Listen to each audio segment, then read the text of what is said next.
Hello, I'm Mike Farmelo. I'm the winemaker for Maison Eros, based in McLaren Vale, South Australia, just a little bit south of Adelaide. I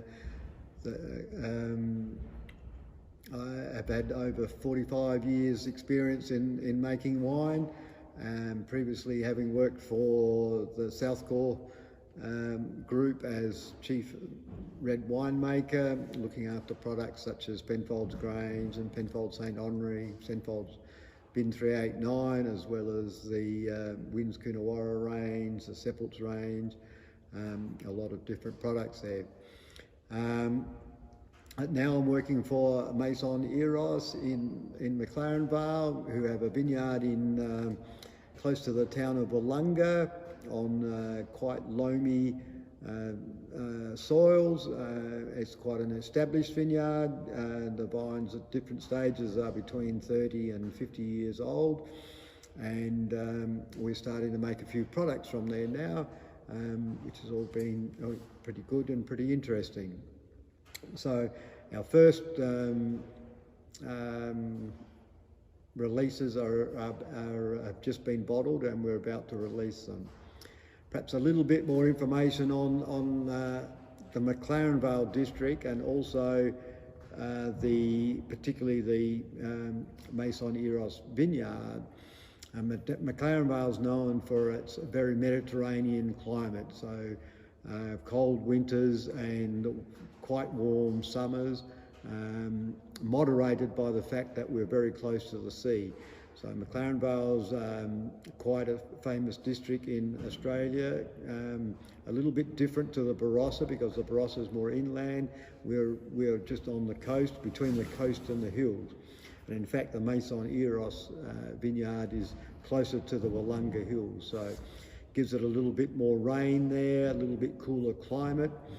Soils are sandy loam, so good for grape growing, fertile but not too fertile that the vines grow too much.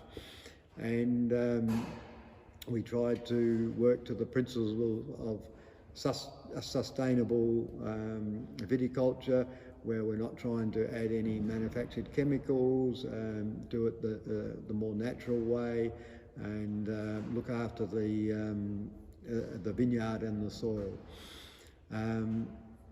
So that's where Maison Eros is.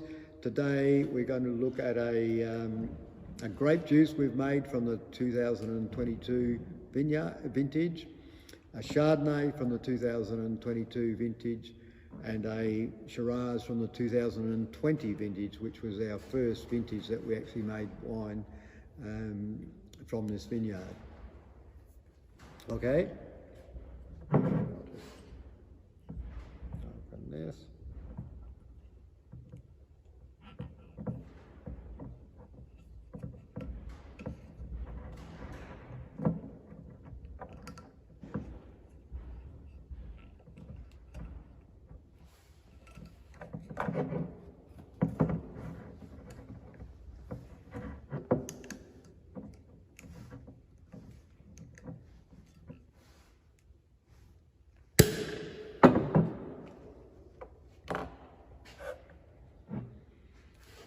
Okay, as I said, the first wine is a sparkling grape juice, and it's been made from Shiraz grapes off our McLaren Vale vineyard. So when we're making grape juice, we don't want any alcohol in there, so we crush it harvest it and crush it as per normal, but we don't leave it on skins for very much. We want the colour and the tannins to be extracted, the flavour, but we only left this wine on skins for 24 hours. And that was enough time to extract all that colour and the flavour, and no fermentation. And then we kept it cold after that, so that the fermentation didn't start in the wine, and that's allowed us to stop any alcohol generating in the wine, because the alcohol is generated by the fermentation of the sugar.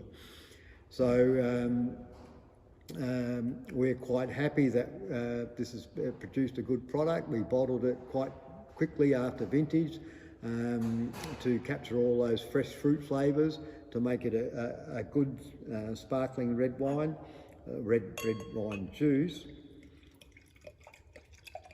And you can see here that the colour is quite bright and very attractive, lots of young, fresh crimson colours, which is a good thing for us.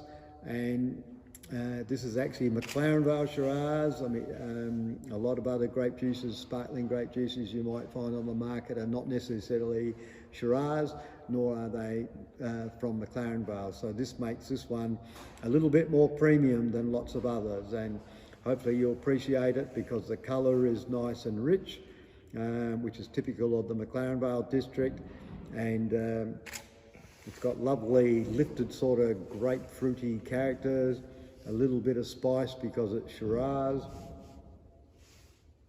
but a very fresh fruit character about it.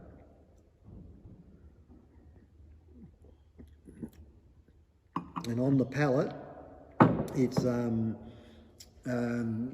because it's sparkling, it doesn't taste sweet. It's lovely sort of grape juicy character and a nice dry finish. So even though there's quite a bit of sugar still left in the wine, residual sugar, it still tastes quite dry. So it's a good long flavour that it leaves, and you could have that as a wine, as a drink that you have with a meal, or you could just drink it by itself because it's pretty harmless.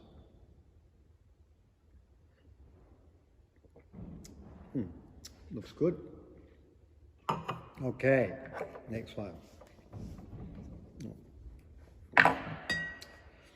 Then we have our 2022 Chardonnay, McLaren Vale Chardonnay. We also grow McLaren Chardonnay on the vineyard, and the Chardonnay comes off a little bit earlier than the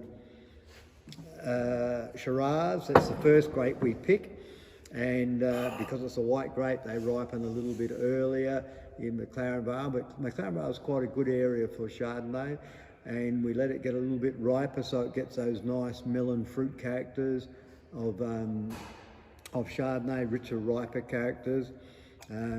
Nice light colour, very attractive, and it's very fruity. Yeah, you can see that ripe melon character on the nose. Maybe a touch of oak, but not too much. It's very much background. Gives a little bit of extra complexity to the wine.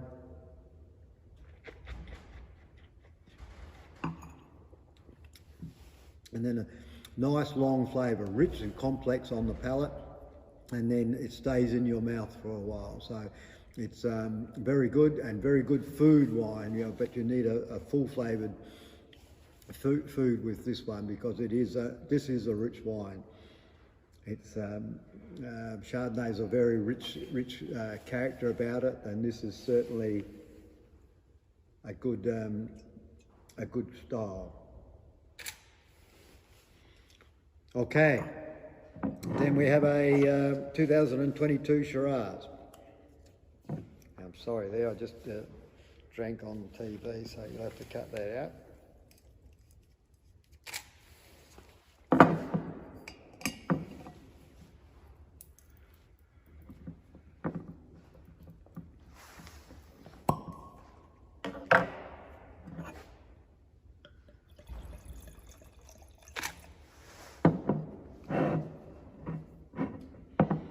Okay, so this is our 2020 McLaren Vale Shiraz.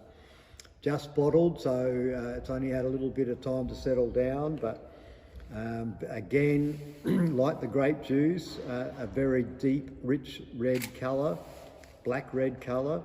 Perhaps not the crimsons that the grape juice has got, because this has had 2 years maturation in oak barrels, so it's matured in that time, and the colour evolves and goes a little bit more brick red sort of type colour,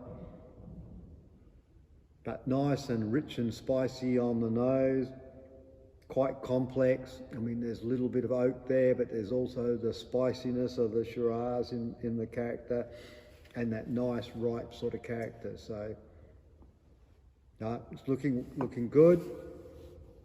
And